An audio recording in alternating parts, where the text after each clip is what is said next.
host Jacob Verdin. We're back. We're live. We're doing the thing. Here we are on YouTube.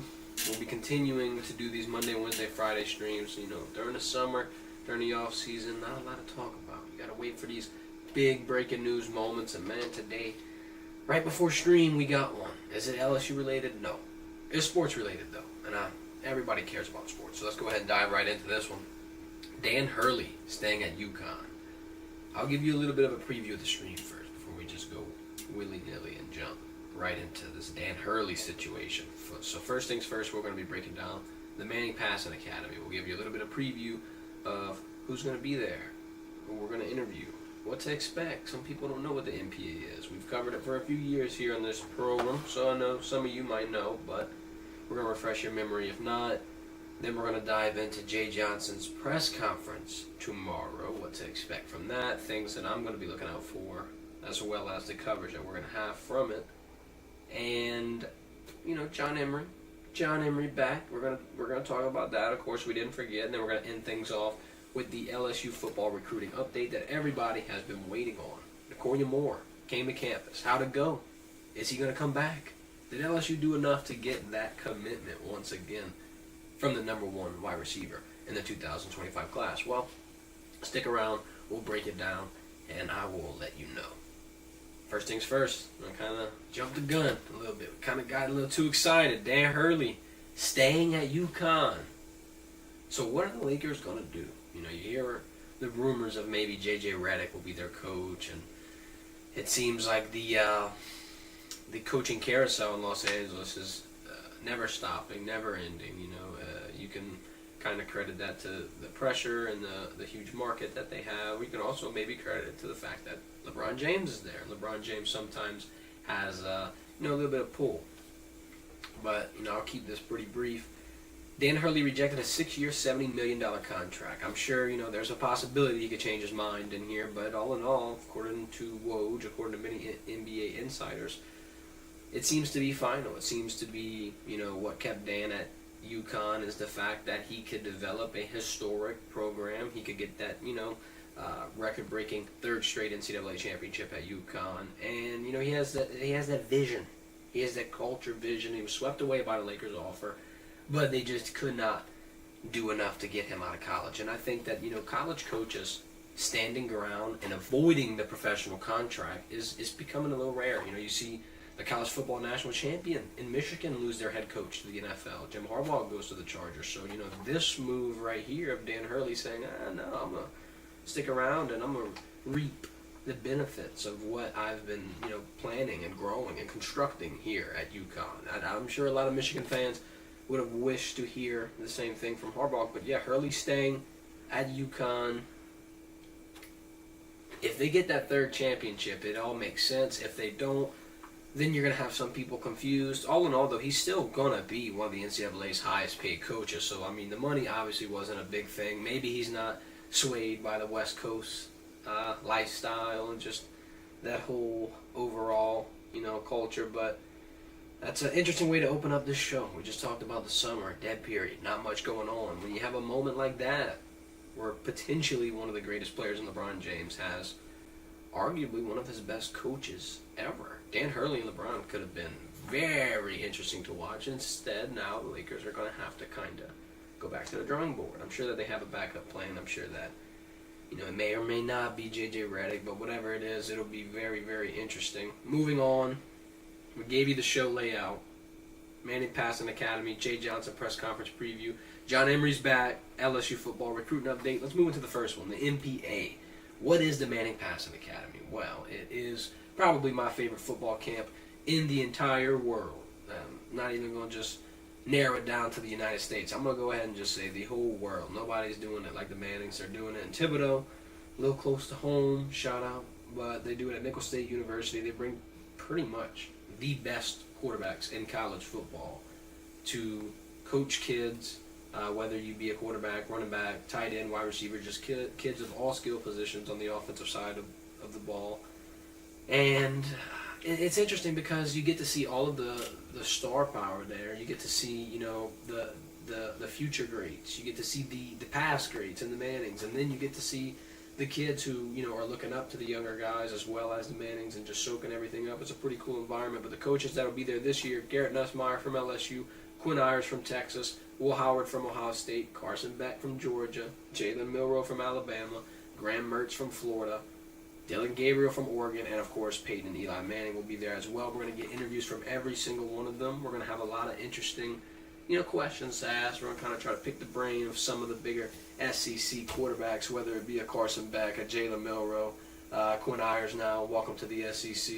So go ahead and comment below anything you would want to hear from those guys, anything you're kind of interested in seeing, whether it be their day-to-day mindset, whether it be what they're looking forward to next year, and, even if it's just predictions on this season for them. All those quarterbacks are entering a very big pivotal point, and that's exactly why the NPA is so interesting, because at any given point you got a Heisman, a national champion, the first-round draft pick.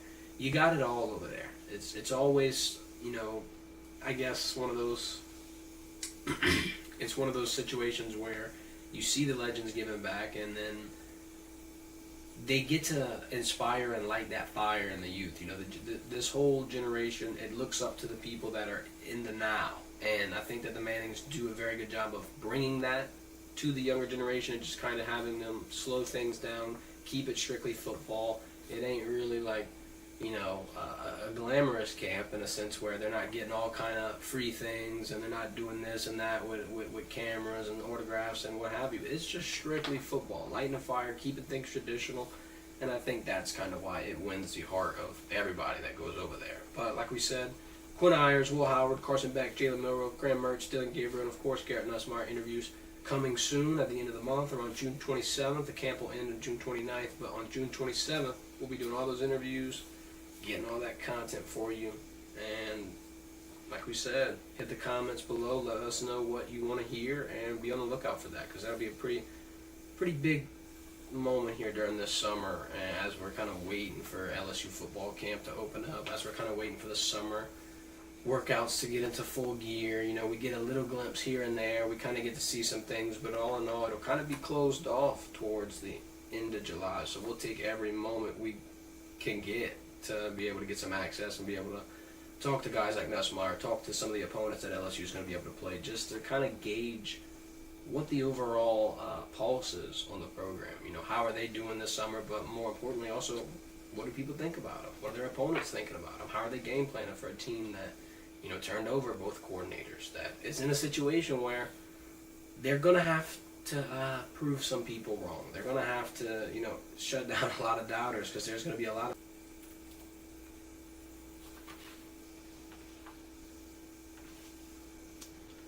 Okay, we had a little bit of a technology moment. It happens. That's the beauty of going live. Sometimes it goes in your favor, sometimes it doesn't. But I'm glad that we're back. Glad that, we got that sorted out. Thank you for staying with us. We're going to continue to try to get this stream going. So like we said, Jay Johnson press conference tomorrow. We'll give you a little bit of preview of what I expect to hear from Coach. Things didn't work out the way they wanted to in the postseason, but I don't think that it is entirely negative. I don't think that Coach is going to get there, be aggravated, just be complaining about what didn't happen, what they wish would have happened, this, that, and the third. Yeah, some things have changed for LSU baseball. Yeah, they've lost some people in the transfer portal. But all in all, I'm just excited to hear about, the plan moving forward. Just what Jay is envisioning for this program, because this is year 4. This was year 3 for him. We're already ahead of schedule. We got a national championship. We can get that out the way early. Now, you get to see that first recruiting class start to develop. And I mean, if you look at the departures that LSU baseball lost in the transfer portal, it's a good bit of freshmen from this class.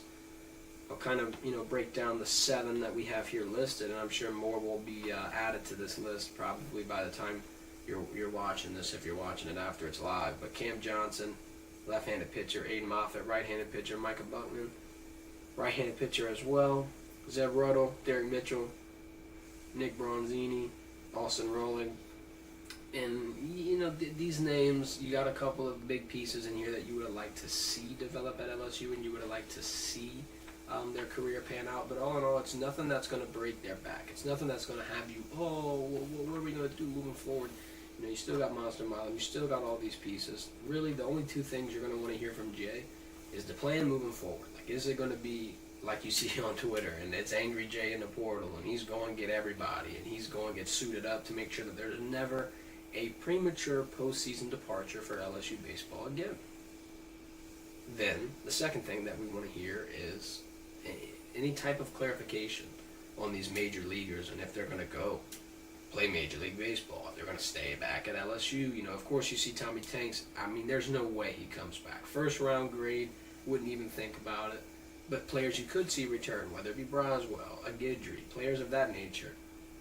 You know, I think this is the press conference that you're going to be able to hear. This is the, not necessarily a damage control presser, but this is the presser where he comes out and he lays the ground foundation for what LSU baseball aims to do this offseason, whether it be in the portal, whether it be in recruiting, whether it be how they're going to address the departures, and just how he's reacting to the Walls as a whole. I think this will be pretty, important to be able to see Jay's current state of mind, his current state of things, and just really get a big pulse on what LSU baseball is going to be doing. So we'll be having some coverage from that. We'll be breaking that one down on Wednesday. I'll clip it up, put some things on social media, so follow us at Verdin to be able to stay updated on that. Moving on, third part of the stream, John Emery Jr. pulled a Houdini on some people. He pulled a now you see me, now you don't. He's back. You go into the transfer portal, change your mind. He returned to LSU after graduating. I mean, he spent a lot of time here. He spent several years here, more time here than most. And I feel like that is the biggest piece to this entire puzzle. I mean, it's kind of hard to just pull the deep roots that you've laid down at a university that you didn't scratch that itch on. You have more left to give, you feel like you didn't hit the potential, and it's like, I can see why you come back and you don't go to a UCLA where it's just not the same fit. LSU's your best fit if you're John Emery, from the running back coach that you're going to put yourself around in Frank Wilson to the offensive line that you're going to run behind. Now look at the depth. You got Josh Williams and John Emery, both veteran-minded. You're going to have Caleb Jackson have a big year. Caden Durham, sure, he'll perform. Trey Holly's situation is murky. LSU says that he'll play, and then, we're going to have to see how that pans out. I'm sure he'll be able to play, but it was all contingent on Josh Williams' success, quite frankly, prior to John Emery coming back. Josh Williams was the mainstay running back. Sure, people are expecting Caleb Jackson to do great, myself included. I think Caleb Jackson will be a phenomenal talent, and this year will probably be his breakout year. But now that you have John Emery, you don't have to push all your chips in on one guy or two guys. You got depth. You don't have to hit that portal. You don't have to have all the answers. You lose Logan Diggs. It's very pivotal that you can keep somebody like John Emery. Also, you lose Noah Cain, too. So it's not like LSU is in the situation they've been in, where they have all these running backs, they have all these names, all these pieces, all these mouths. I think this John Emery move with him coming back, it makes sense. He's actually going to be able to get that those reps that he thinks he deserves, and I think, like we said, it's his best situation. The health update is going to be the biggest thing. How is he responding to that ACL injury? You see him posting videos on social media of him running, of him moving throughout summer workouts, but we just want to see if he's full speed. I don't want to see him in contact or nothing like that. I'm sure he can still, juke people and high step his way to the open field. But John Emery, is he still going to be that guy that you can depend on? Is he going to be a starter? Is he going to be more of a backup? I want to know more about that. We're going to, keep scratching. We're going to get you that update here soon. We're going to kind of move into our final segment of the show, what you all came for. The LSU football recruiting update. LSU's been busy through the last week. They've been hustling. Yeah, you've had the elite football camp, and you got a lot of Louisiana talent here for that. I think that your elite camps, your 7-on-7 camps, your little smaller events, that's when you get to find the diamonds in the rough, when you get to pick through the crowd, and you get to actually put these kids through 40s, through shuttles, through cone drills, and just get to find the ballers. Like, these are the kids that you can look to perform. They might not be the guys that are at the biggest schools, playing the biggest names, getting the biggest stats, or just the biggest records, or even getting a championship. Sometimes these kids at these camps can turn heads enough to where that's their moment. And I mean, we can kind of dial it back to recent times and credit a Kylan Billiot for getting his offer and his attention, and just getting that recognition at the LSU elite camps. These camps do hold a lot of value, and the scouts, the coaching staff, all these people, they treat them with the same respect. Now pair that last week with, all those big-time recruits coming in and out. Pair that with the fact that Decoria Moore comes in last weekend. The weekend before that, you get Khalid Lockett and Jamie French, as well as DJ Pickett. I mean, LSU's making moves on top recruits in their respective positions across the board throughout this entire 2025 class. They're not done. People are saying LSU could be the number one class. If they're not number one, then they're probably number two. Any website you go on, it's flowers across the board for the recruiting efforts that Brian Kelly has been able to sustain in Baton Rouge. And rightfully so, because they've been putting in work. But I think this is when they separate themselves. Because last 7 days you get Damian Shanklin, the number 5 edge in the country. Brandon Brown, 4-star D-lineman. Zion Williams, 4-star D-line. Dylan Battle, 3-star D-line. Khalid Lockett, number 2 wide receiver. Jamie French, number 4 wide receiver. Decoria Moore, number 1 wide receiver. DJ Pickett, number 1 cornerback. And Dorian Brew, number 4 corner. These are pivotal recruits in this entire country. These are guys that are going to shake anybody's rankings up. But when you're getting them all on campus within the same week, that tells me that you're not only networking and recruiting and making impressions on the players and their families, but you're allowing them to all do that amongst each other. And if they're building rapport and they're doing it at an LSU visit, that's your ace up your sleeve. You're getting all these notable names, highly ranked recruits, highly sought after players in the same place at the same time, all going through the motions together. That's how you build that camaraderie. That's how you build that culture. And I think that LSU football, and Brian Kelly, they know what they're doing. They're able to, 100% have the pulse on not only who to get, but it seems like they always kind of know how to get them there, how to be able to pull guys from out of state in. LSU's biggest mainstay in recruiting has been, you can keep the guys in the boot. But how about getting Khalid Lockett from Texas to come take a look, Decoria Moore, after committing and then decommitting to come back and take one more look? Or Bryce Underwood all the way from Michigan. I mean, his hometown team was on a national championship run. And where'd he commit? To a state down south as a northern kid. So I think, Brian Kelly, LSU, they've been doing work. Let's dive into this Decoria Moore situation a little bit. Because a lot of people are thinking that's a lost cause. A lot of people are thinking, oh, well, he decommitted, it's over with. It's all about money. It's NIL. This kid isn't tapped in. That's what a lot of people are saying. A lot of people are rumoring that. I wouldn't jump on that narrative just yet. I think that the Decoria Moore situation might get more difficult, but it's because of the value that he holds. And I think, in his situation, if you weren't using that as leverage, if you weren't going get the best situation, go and read all your offers, kind of laying everything down on the table before your last season, I feel like you might be shorting yourself. So I can understand, I can see why they're doing what they're doing. But he took his official visit to LSU this past weekend. It was a week after his visit at Ohio State. It was also a week before what is at the end of this week for him, a trip to Oregon. And after the trip to Oregon, he'll go back to the University of Texas, and that'll end his official visit. So LSU was second in line of 4. But according to Decoria Moore, LSU jumped right back in. Now, one would say, I never thought LSU jumped out. But I guess with a decommitment, you can kind of just see, oh, well, maybe it wasn't the best fit. Maybe he's just, changing his mind. But then he comes out less than a day after leaving Baton Rouge talking about LSU making a big impression. And I think the biggest thing that they did that turned his head, that captured his imagination, I guess you could say, is pairing him with Ja'Marr Chase. Because there's not a school that could really do that with such a polarizing figure, such a big notable athlete that's making, waves in the NFL. Yeah, maybe Justin Jefferson, but he's also at LSU. Ja'Marr Chase is in the middle of a pretty big contract negotiation with the Bengals, as well as, they are with T. Higgins. But Ja'Marr Chase, just to kind of put it in perspective, he is one of the most notable college football players of all time, not just LSU players. When you have that repertoire of developing players, of getting people to play on Sundays, of getting people to know your name, of getting you to be a household name, that is such a huge ace up your sleeve in recruiting. It really is. I mean, we just said that the ace up their sleeve is them getting kids on campus at the same time, same place, together. How about getting them on, the same page, but doing it with stars that they're watching on the NFL? Whether it be a Joe Burrow, a Justin Jefferson, a Ja'Marr Chase. When you have that arsenal of NFLSU talent, and you use it in the recruiting efforts, that's how you're getting ahead. Because that's what LSU possesses over these teams.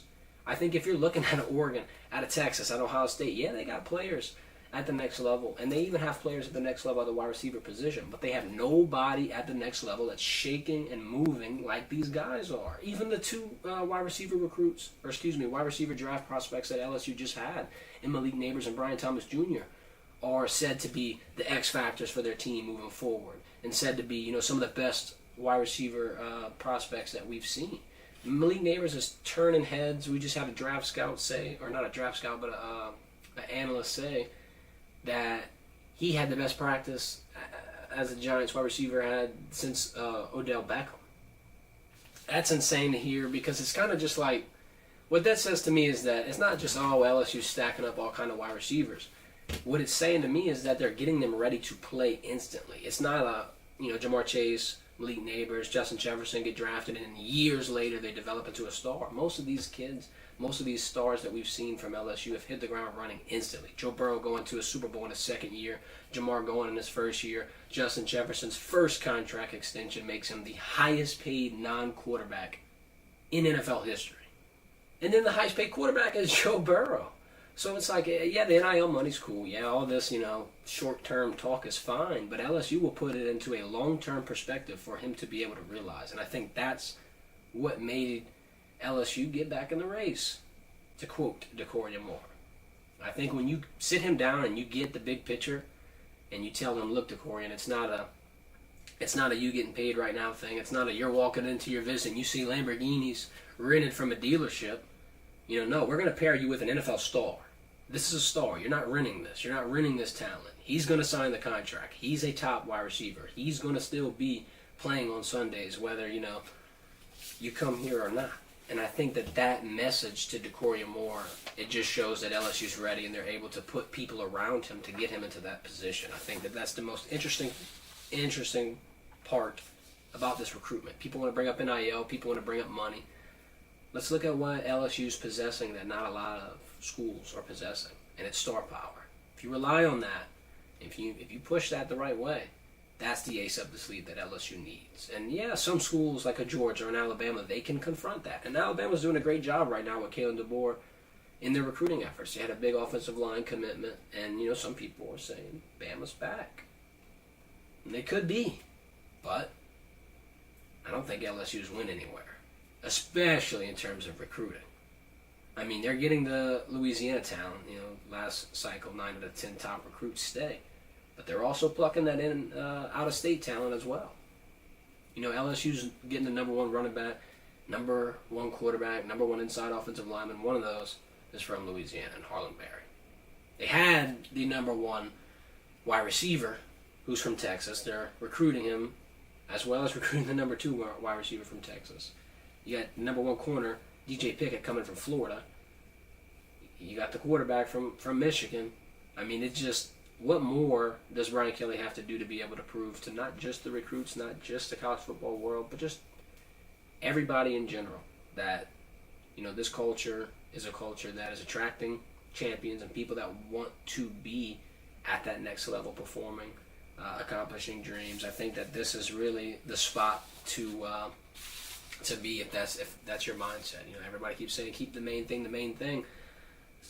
It seems like that's what LSU's doing. They're graduating champions. They're putting everybody in a situation to be able to succeed. LSU and the football side of things, they're not exactly in the national championship picture yet, but when you got a 12-man playoff, when the SEC shakes up the way that they're doing the seeding for the conference championship, it's hard to, rule them out of contention.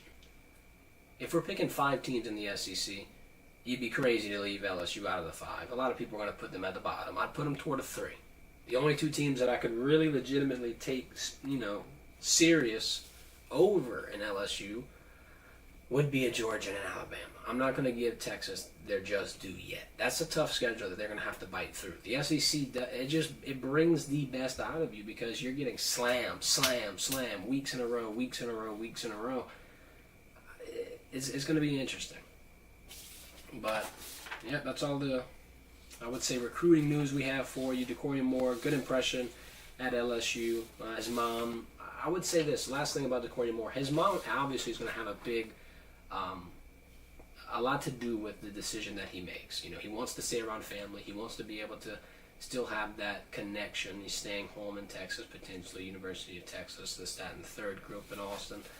I think, though, you know, with how they were able to present the university and just their intentions for DeCordia and what they envision for him in the future, I think, you know, the mom would be comfortable sending him here just because Louisiana and LSU, it's a little different than an out-of-state university that you're sending your kid away to. It's not like, I'm not going to say not every school has this, but LSU and just the southern hospitality, it's a little different. I think she said that she got the vibes, she understood the feelings, they were all felt.